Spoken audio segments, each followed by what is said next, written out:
Part 3, the LCS as master teacher.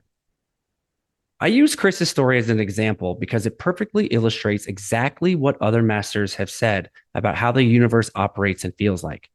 Chris experienced all of enlightenment and truth, that's truth with a capital T, in one night, returning with the unshakable knowing that what most people call reality is just the surface of something far more magnificent and interconnected than the human mind can typically comprehend. Sometimes the deepest realizations don't require heroic doses or elaborate ceremonies, but sneak up on you during the most unremarkable experiences precisely when you're not looking for them, since expectation is just another layer of mental noise. The LCS had decided it was time for Chris's awakening, and it used even a small amount of LSD as the delivery mechanism. Campbell frequently points out that consciousness will use whatever tools are available to give you exactly what you need for your evolution, regardless of conventional dose response relationships. Reality demonstrates an almost eerie talent for orchestrating perfect storms of awakening when someone's soul reaches critical mass. From my arrest experience to Chris's festival breakthrough to near death encounters, including the brutal ones that survivors swear were the only thing catastrophic enough to force them into genuine change. This phenomenon reveals itself repeatedly. When someone's awareness reaches a critical threshold, even the most mundane activities can become portals to profound realization. It's like the universe finally gets fed up and goes, okay, genius, you've forgotten your true nature long enough. Let's cut the nonsense and get you back on track to remembering you're not actually the anxious little human you've been pretending to be. Eastern traditions say this compassionate ass kicking comes from the Divine Mother or the goddess Kali. And Campbell uses the same idea through his humorous scientific lens, saying it comes from the CEO of the LCS, or as he calls it, the big cheese. It somehow makes the whole God intervention thing feel less intimidating and more like getting called into the boss's office for a reality check. The universe operates by intelligence far beyond our limited understanding of reality, let alone pharmacology. When you're ready for the next level of awareness, the LCS will arrange the circumstances. Period. I recall being at a consciousness conference where I met an individual whose reality completely unraveled after smoking just a few hits of weed, leading to full ego disillusion and awakening.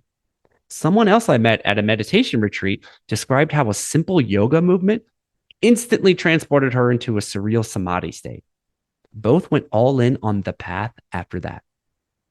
These testimonies are countless among serious spiritual seekers, and what emerges is a pattern where authentic awakenings often, but not always, arrive as earthquakes rather than gentle shifts. You see, the LCS delivers experiences on a sliding scale, from gentle hints like synchronicities or unexpected pockets of serenity, all the way up to life altering shocks like near death experiences or 5-hour mind bending acid trips that shatter every assumption you've ever had about reality. If people had even just 5 seconds of what I experienced with the God level of love, they find time to meditate and go all in, Chris said. That's what all the masters have been pointing to. In Chris's case, the psychedelic wasn't creating the experience, it's revealing what was already there, waiting for the right moment to emerge. Your level of spiritual development, unconscious readiness, and mysterious timing factors all matter more than specific substance or amount. It was a complete 180 life change for me, he told me as I leaned forward even more from the passenger seat to the driver's seat, still clinging on to his every word. I realized whatever that was, it was the real deal. And I knew meditation was the only way to get there again. After that, I wanted to sell everything and meditate the rest of my life in an ashram. Eventually, the ashram idea fell by the wayside once Chris figured out that his living room could serve as headquarters for his awakening journey. Why travel halfway around the world when the universe delivers teachers directly to your doorstep in Zoom transmission meditations that are often just as powerful as being in person? From there forward, he committed to integrating his revelation by pouring nearly every available hour into deepening his understanding, researching non-dual philosophy extensively, maintaining a rigorous meditation routine, and connecting with legitimate frequency holders around the world who had transcended conceptual knowledge to become direct transmitters of the absolute. Because after touching the source of everything, he said, you realize that all your previous pursuits were just sophisticated forms of distraction from the only thing that actually matters. But, he said, this path will kick your ass Hardly anyone has the balls to do it. And he said he's been stuck feeling a little lonely walking it, like the only sane person in an asylum of sleepwalkers. That reminds me of something Ramana Maharshi said. Out of thousands of people, one may seek the truth. Out of thousands who seek the truth, one may know it by direct experience. These words capture the rarity of what we're talking about here. Despite more and more people waking up to an exponentially faster rate worldwide these days, genuine old souls on the path are still few and far between. Most people won't even attempt it because religion lets them farm out their consciousness work to a heavenly scorekeeper who will reward obedience, while materialism provides the perfect anesthetic, endlessly pursuing a satisfaction that doesn't exist, without ever demanding they stop running and look within. The tragic irony is that though these feel like the safer choices, they're infinitely more damaging long term.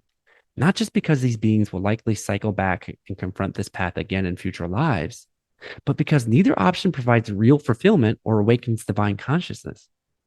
There are countless depressed, angry, judgmental, and bitter people filling pews and preaching from pulpits every Sunday, but you'll never find a single miserable, enlightened soul.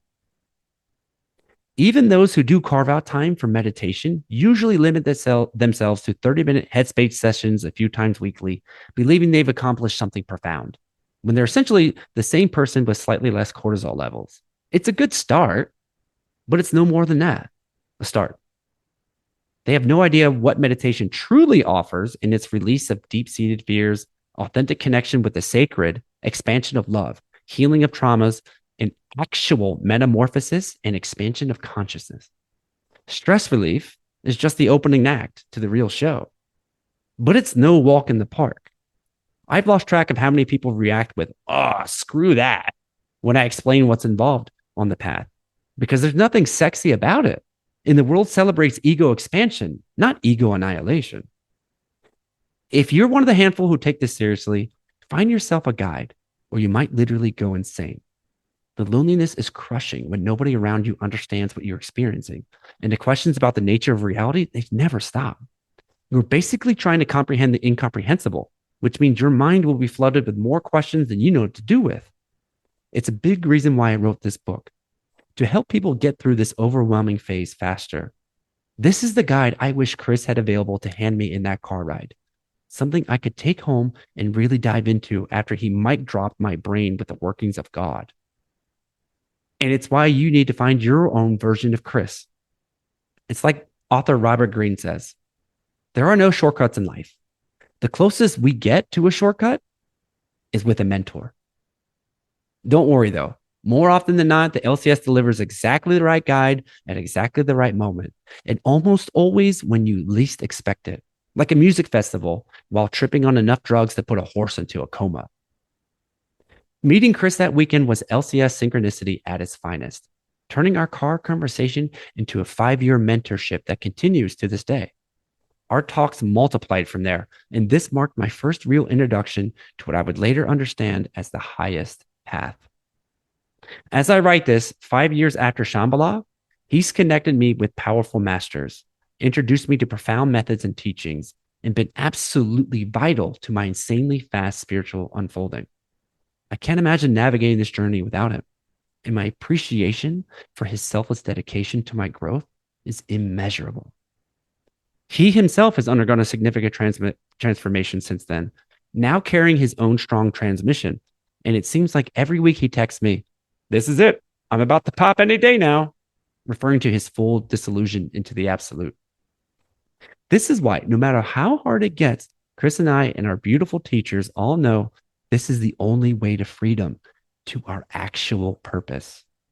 There's something incredibly powerful about reaching that point where you know, not just believe or hope, but truly know that despite all the difficulty, all the resistance, all the ugliness of what lies in your psyche that must be faced, all the moments when everything in you wants to turn back, this is it. This is the path. It takes real courage to keep walking when the world is designed to pull you away from this work. When every external voice tells you you're wasting your time. When the ego throws everything it has at you to make you quit. But that knowing, that deep certainty about your actual purpose, That's not something that comes from the finite mind. That's recognition from a much deeper place. The freedom Chris and I are walking toward isn't the kind the world sells. It's the kind that can only be earned through the exact process of disillusion and awakening, full commitment, no matter how hard it gets. But the treasure at the end makes every brutal step feel like the bargain of a lifetime. I was about to start writing the next chapter when I decided to Google what Shambhala means. I can't believe I didn't even look into it before. Reading its meaning triggered an instant recognition that shot through my entire being, the kind of profound, holy shit moment where you feel your consciousness expand and suddenly see connections you completely missed before. It was this third eye tingling sensation of truth landing exactly where it needed to. You will feel this a lot the further you embark on the path, by the way. Apparently, the ancient Buddhists had a name for what I've been describing this entire book about what we should all be working toward. Shambhala. In Tibetan texts, it's described as a hidden kingdom where wisdom and compassion reign supreme, an enlightened society that will emerge when the world needs it most. But Shambhala isn't just some mystical place tucked away in the Himalayas. It represents the consciousness we're cultivating, the awakened society that becomes possible when enough people do this work. Every person who commits to the real path, instead of settling for spiritual materialism or religious complacency, is helping birth Shambhala into existence. No wonder I'm getting this expansive download. I've been describing the journey towards Shambhala this whole time. Oh my God. I can barely type the next chapter. This is landing so hard. Because, of course, that's what it means. Of course.